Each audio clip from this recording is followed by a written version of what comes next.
И для выступления с приветственным словом приглашается начальник отдела организации религиозных мероприятий Духовного управления мусульман Республики Крым и города Севастополя, член Совета крымских татар при главе Республики Крым Аблаева Зенифе Эмиралиевна.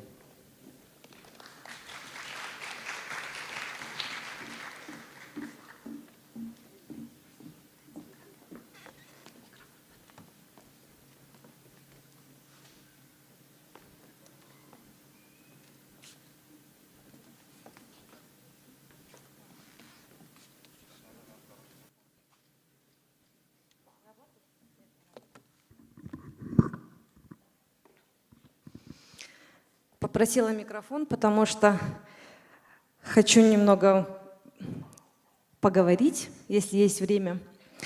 Селям алейкум. Здравствуйте. Я буду выступать, если позволите, на своем родном языке, крымско-татарском, одном из государственных языков Республики Крым. А затем тезисно проговорю свою мысль на русском языке, чтобы было всем понятно. Дабыр келе селям алейкум, сайғылы ожалар, тешкилатчилер, талебелер, сізлерні жан жүректен Қырым мұсылманлары дини дариясы ве Қырым муфтисі ве Ақяр шері муфтисі Хаджи Эмирали Аблаевның адынан селямлайым. Керчектен де пек güzel бір тедбір ве миллетімізге Қырымға кереклі бір тедбірдір бұл. Çünkü tamam böyle yerlerde böyle insanların adı anıla, böyle insanların yapkan hareketleri, işleri, fikirleri aytıla ve yaşlarga böyle bir imkan berile bunu öğrenmege ve bilmege. Geçenleri bilesiniz 18 Mayıs Kırım Tatar milleti için facialı bir gününü geçirgen edik ve merhumlarının adına dualar okugan edik camilerimizde ve abidelerde. Lakin bizim milletimizin tarihinde tek bu gün facialı değildir. Ben bilesem bu yerde oturgan alimlerimiz bunu tasdiklay bilem. Çünkü bizim Kırım Tatar milletinin tarihinde birçok bir facialı yıllar, günler oldu. Ve böyle bir gün böyle bir yıl 38. senesi bilesiniz, bana böyle belli alimlerimiz, bizim böyle ziyalılarımız, belli insanlarımız dinini, medeniyetini, urf adetini, tılını inkişaf etken ve o hissiyasını daima koşkan, milletini düşüngen insanlarımız yok edilgen edi. Onların Kırım toprağında izleri kalmasın diye onlar yok edilgen edi. Ne için? Yok edilgen edi. Aslında я сейчас ничего смешного не говорю.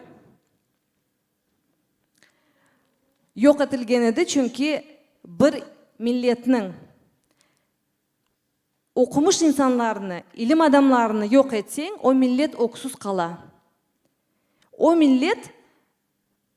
milletke aydın yolunu göstergen insansız kala. İşte bizim millet de o yılları okusuz kaldı. Yolunu şaşırdı desek yanlış olmaz. Ve bugün bizler da o olgan facialarının meyvelerini desem doğru olmaz ama o facianın bugün işte neticelerini yaşayık desem doğru olur belki de ama bizge Kırım Tatar milletine ve sizge yaşlar büyük bir imkan var. Böyle insanların yazgan işlerini, onların fikirlerini öğrenerek vatanını sevmege, milletine, bu ana toprakka sahip çıkmaga onların işleri, onların kitapları öğrete. Ve siz bunu öğrenerek, okuyarak bileceksiniz. Ve milletimizni, gelecek neslini inkişaf edeceksiniz. Bu sizin boynunuzun borcu. Bunu unutmanız. Siz bu yerge tek böyle vakit saatini geçirmege, oturmaga gelmediniz. Siz bu yerge öğrenmege, bilmege geldiniz. Ve bu insanların yolunu devam etmege. Onların işlerini devam etmege geldiniz. Bu bir. İkincisi, bizim millet farklı. Bizim içimizde çeşit türlü insanlar ve çeşit türlü fikirler var. Lakin bu insanların hatırasını anacak olsak ve onların işini devam edecek olsak, bizim en birinci ve gerekli yapacak işimiz bu birliktir. Çeşit türlü fikirler olur. Belki de Fatma başka düşünür. Hem siyasi, hem içtimai her türlü sahalarda başka fikir olur. Belki Osman başka düşünür. Lakin biz bir Kur'an'ta gibi. Mana Kur'an'da kaç bala? 5 bala olsa siz bilirsiniz. Bir Kur'an'da 5 balanın çeşit türlü ballar ola. Onlar birbirine benzeymiyor. İşte bizim milletimiz de aynı. Biz çeşit türlümüz. Biz her birimiz unikal bir insanımız. Lakin bizim en mühim ve en gerekli yapacak işimiz bir olmak. Gerek mi bizge aytmağa kim daha çok vatanını seviyor, kim az seviyor, kim çok iş yapar, kim az iş yapar. Her insan elinden gelgenini yapsa ve mında Kırım'da vatanı için, milleti için inkişaf etse, demek biz gayip olmayacağımız ve bu yerde bu vatanga sahip çıkacağımız. Bunu unutmanız. Сейчас тезисно проговорю на русском, если можно, ту мысль, которую я проговаривала на крымско-татарском языке, чтобы та аудитория, которая, не знаю почему, радовалась, что поняли основную мысль.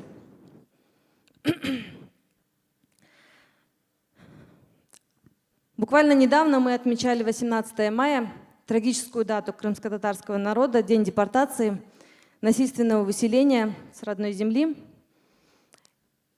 И я говорю о том, что, наверное, в истории крымско-татарского народа не только 18 мая является трагической датой, а и другие даты и другие годы.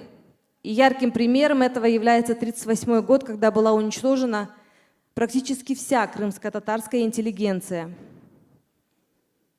Они были искоренены, просто уничтожены. Все.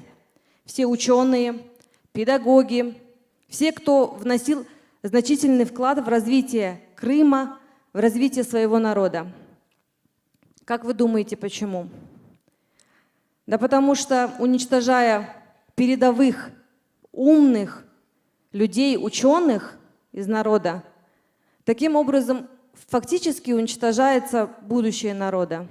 Потому что именно ученые несут свет, обучают, направляют, показывают правильный путь своему народу. Так вот, в 1938 году эти люди были уничтожены. Однако сегодня, изучая их труды, их стихи, в которых они воспевали Родину, любовь к своей родной земле, вы, молодое поколение, имеете уникальную возможность понять, принять, воспитать себя и своих детей согласно этим трудам и передавать вот то наследие, которое они нам оставили в своих работах. И, наверное, мы сегодня, крымский татарский народ, до сих пор сегодня пожинаем, получаем те итоги того, что было сделано в 1944-м, в 1938 годах, когда уничтожалось. И мы подобны, наверное, как маленькому ребенку, который только начинает ходить, делать первые шаги и начинает жить. Вот крымский татарский народ сегодня похож на маленького ребенка, который, вернувшись на родину, учится заново жить, ходить, развиваться.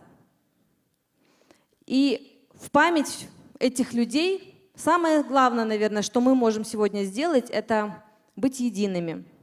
Мы все с вами разные. У нас у всех свои мысли, свои какие-то, свое направление. Каждый из нас, возможно, думает, что кто-то больше любит Родину, кто-то меньше любит, кто-то больше сделал, кто-то вообще ничего не сделал. Но наша задача не сидеть и тыкать друг друга пальцем и искать виноватых. А наша основная задача сегодня на основе этих трудов вот таких людей, как Бекир Чобанзаде, объединиться и быть одной единой семьей во благо нашего общего будущего. Всем спасибо.